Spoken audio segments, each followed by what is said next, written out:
Assalamualaikum warahmatullahi wabarakatuh. Bertemu lagi dengan mata kuliah Israiliyat.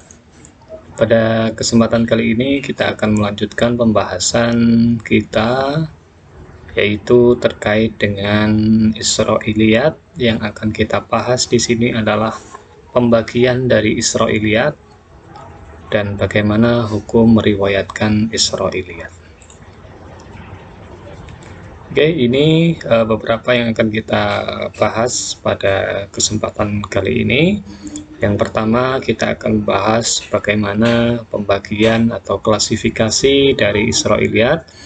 Kemudian selanjutnya, bagaimana hukum meriwayatkan Israiliyat. Kemudian yang selanjutnya, kitab tafsir apa saja yang terindikasi Israiliyat, atau kemungkinan Israiliyat itu ada pada tafsir apa saja. Kemudian dan selanjutnya adalah rawi yang terkenal dengan periwayatan Israiliyatnya. Sebelum kita membahas lebih jauh tentang pembagian Israiliyat, kita sedikit flashback, kita sedikit mereview pertemuan pada sebelumnya, ya.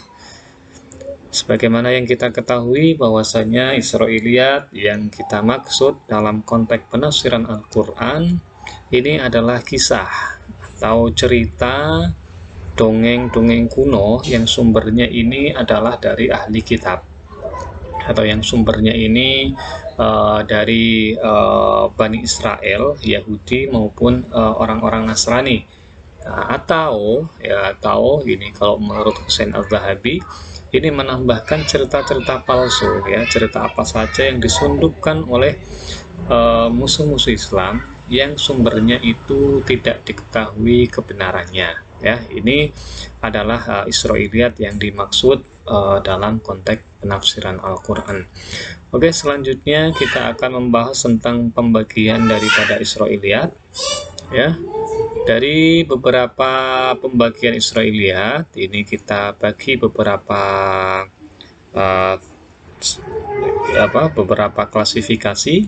Yang pertama ini adalah Israiliyat jika kita klasifikasikan berdasarkan sanadnya.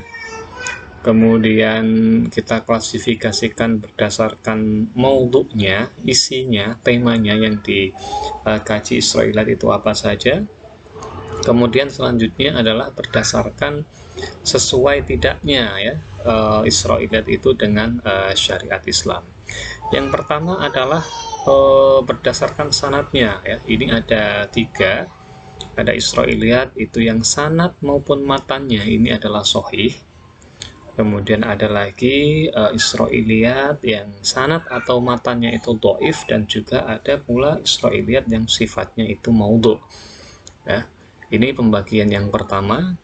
Kemudian pembagian yang kedua adalah berdasarkan isi atau berdasarkan tema, ya. Jadi Israiliyat itu membahas tentang apa? Ya, ini ada 3 kategori. Yang pertama ini Israiliyat yang isinya itu terkait tentang akidah, ya, terkait tentang akidah. Ada pula Israiliyat yang terkait dengan hukum, ya. Kemudian yang ketiga ini selain 2 yang di atas ini, ya, bukan akidah, bukan hukum. Ini rata-rata ini kaitannya dengan mau'idhah, kaitannya dengan cerita-cerita atau dongeng-dongeng dan lain sebagainya, yang tidak ada kaitannya dengan akidah maupun hukum. Kemudian klasifikasi yang selanjutnya ini adalah berdasarkan sesuai atau tidaknya dengan syariat Islam, ya. Ini ada 3 kategori pula, yaitu Israiliyat yang memang itu sama sesuai dengan syariat Islam. Kemudian ada juga Israiliyat yang tidak sesuai, dan yang ketiga ini ya maskutun anhu, dikatakan sesuai juga tidak sesuai juga tidak, ya. Ya, jadi tidak terdapat dalam Al-Quran, juga tidak bertentangan dengan Al-Quran. Inilah Israiliyat yang maskutun anhu. Yang pertama, ya. Yang pertama ini adalah klasifikasi berdasarkan sanadnya. Ada Israiliyat yang baik sanad maupun matannya ini adalah sahih, ya. Ini sebagaimana riwayat yang dikeluarkan oleh Ibnu Katsir dalam kitab tafsirnya. Jadi tafsir Ibnu Katsir sendiri ini juga ada Israiliyatnya ya. Tapi di sini Israiliyat yang disebutkan oleh Ibnu Katsir ini sanadnya itu sahih ya. Tentang apa isinya? Ya, ini isinya tentang sifat-sifat Rasulullah. Jadi ada sahabat yang bertanya kepada ahli kitab ya. Abdullah bin Amr bin As ini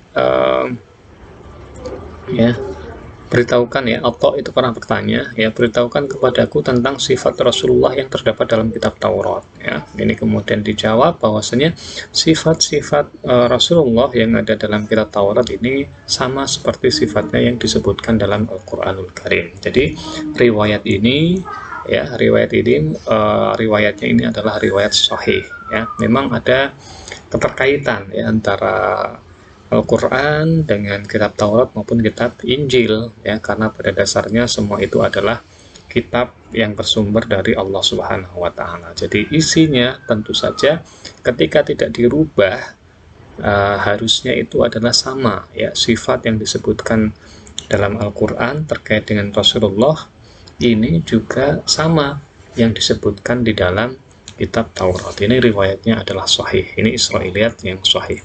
Kemudian ada lagi riwayat Israiliyat yang dhaif ya. Ini contohnya ini terkait dengan Qaf ya, surat Qaf. Ini ada satu riwayat yang mengatakan Qaf ini adalah nama sebuah gunung ya. Gunung itu sendiri itu ada di dasar laut ya. Jadi menciptakan gunung yang disebut dengan Qaf ya. Di langit dunia itu ditegakkan di atas gunung Qaf. Ini riwayat ini mengatakan seperti itu. Kemudian di bawah gunung tersebut Allah kemudian menciptakan bumi yang seperti bumi kita seperti ini ya. Gambarnya seperti apa ini wallahu alam ya. Kemudian jumlahnya ini ada 7 lapis dan lain sebagainya ya. Ini riwayat Israiliyat yang seperti ini ketika ditelusuri ini sanadnya adalah dhaif ya, sanadnya ini sangat lemah. Ada juga riwayat yang selain dhaif ini adalah yang maudhu ya, yang maudhu sama sekali tidak ada dasarnya dalam Islam. Ini yang terkait dengan sanad. Kemudian terkait dengan isi atau tema ya. Jadi Israiliyat itu bermacam-macam ya. Ada yang isinya, kontennya Israiliyat itu terkait dengan akidah ya, yang kemarin kita bahas ini tentang penyerupaan Allah, kemudian Allah beristirahat dan lain sebagainya. Ini adalah yang berkaitan dengan akidah ya. Ini juga ada yang Israiliyat yang temanya itu akidah. Ini ada seorang pendeta Yahudi ini bertanya kepada Rasulullah ya, sebutkan bahwasanya wahai Muhammad, kami mendapati ya dalam kitab suci kami ya, dalam kitab Taurat ini Allah meletakkan langit di atas 1 jari, bumi juga di atas 1 jari, pohon-pohon 1 jari dan lain sebagainya ya. Riwayat ini atau Israiliyat ini berkaitan dengan akidah karena menyinggung tentang kekuasaan atau keesaan Allah ya. Ini kita belum menyinggung tentang sahih tidaknya riwayat ini, tapi yang jelas ini riwayat yang sahih ya. Isinya ada yang kaitannya dengan akidah. Kemudian ada lagi kaitannya dengan hukum ya. Ini Israiliyat ini juga ada yang berkaitan dengan hukum. Contohnya ini disebutkan ya, dulu ada orang Yahudi yang membawa seorang dari mereka yang berbuat zina ya. Kemudian Rasulullah itu bertanya kepada orang Yahudi tersebut, kaifa taf'aluna biman zana minkum, apa yang kalian lakukan terhadap orang yang berzina ya. Ini Rasulullah tanya kepada orang-orang Yahudi. Katanya ya, kata kedua tadi, orang laki-laki dan perempuan tadi itu nuhammimiha wa nudribuhuma. Ini hanya sekedar dicoret saja. Nah, jadi mukanya ini hanya sekedar dihitamin saja kemudian dipukul. Nah, kemudian ditanya lagi oleh Rasulullah, ala tajiduna fit Taurati ar-rajam, apakah di Taurat itu tidak ada hukuman rajam? Mereka mengatakan la najid fiha syai'an, kami tidak mendapati sedikit pun terkait dengan rajam. Kemudian dibantah oleh Abdullah bin Salam. Abdullah bin Salam ini merupakan ahli kitab yang masuk Islam, tentunya ini paham terhadap isi dari kitab Taurat maupun Injil. Dikatakan kadzabtum, kamu semua ini adalah bohong ya. Fatu bit taurati fatluha in kuntum shadiqin ya. Kemudian baca Taurat ya, baca Taurat dengan benar ya, jika apa yang kalian katakan itu benar ya. Kemudian orang Yahudi tadi itu membacakan ya Taurat, dan ketika membahas tentang ayat rajam tadi itu sengaja dilewati, wala yaqra ayat rajam. Nah, kemudian langsung diambil oleh Abdullah bin Salam.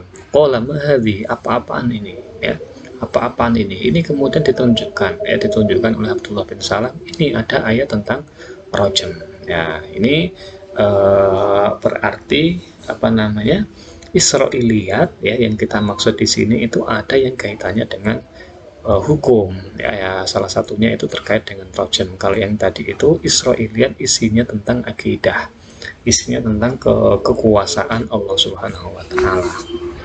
Kemudian yang selanjutnya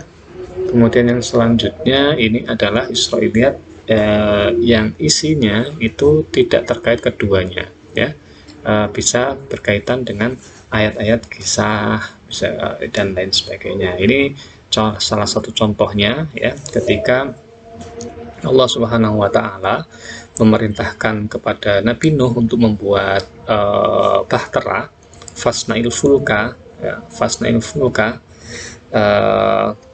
ini ditafsirkan, ada satu riwayat Israiliyat yang menyebutkan bahwasanya Allah menyuruh Nabi Nuh untuk membuat kapal, yang kapalnya itu tadi kayunya itu dari kayu jati, kemudian panjangnya ini 80 siku, kemudian lebarnya ini 50 siku, di luar dan dalamnya ini ada kaca-kacanya, dan dilengkapi dengan alat yang dapat membelah air ya. Ini termasuk riwayat Israiliyat karena sumbernya ini ada dalam kitab Taurat. Nah, tapi isi tadi, kontennya itu tadi tidak berkaitan dengan hukum, tidak berkaitan dengan akidah ya. Selanjutnya pembagian selanjutnya ini adalah sesuai tidaknya dengan syariat ya. Tadi disebutkan ada 3 ya.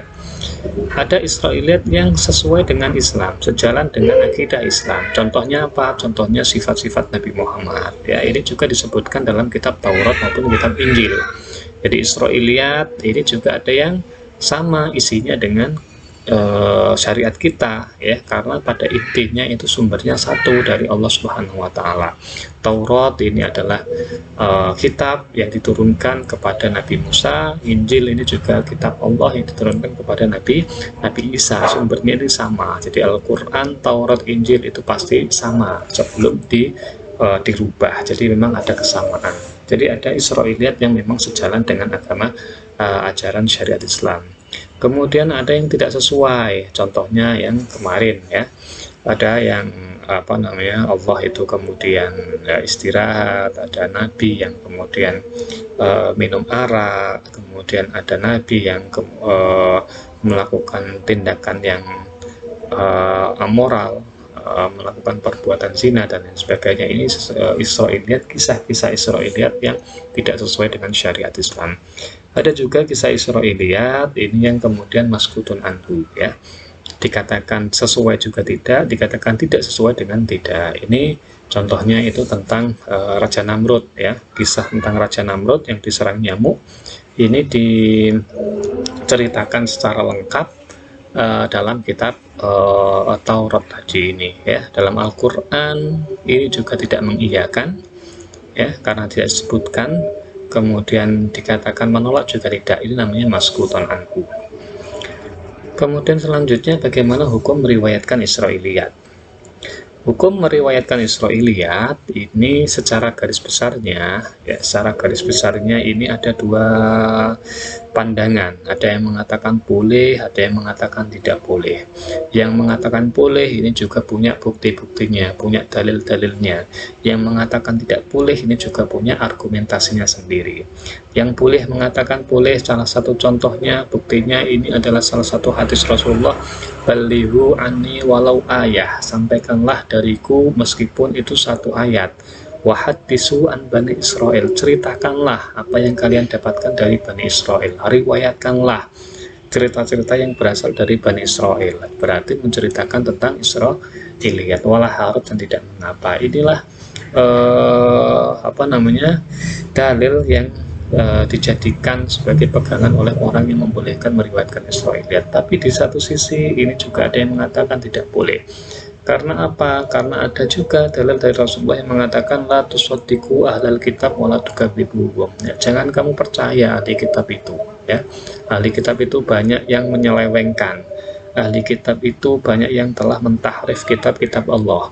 Banyak yang mengubah isi dari kitab Taurat maupun kitab Injil, maka tidak diperbolehkan. Ini ada dua riwayat yang bertentangan. Di satu sisi Rasulullah membolehkan, di satu sisi Rasulullah tidak membolehkan. Bagaimana cara mengkompromikannya? Nah, jadi caranya adalah kita gabungkan, ya, dua hal yang kontradiktif, ya. Jadi intinya, ringkasnya, bahwasanya hukum meriwayatkan Israiliyat itu boleh, tapi dengan catatan. Ya, catatannya bagaimana?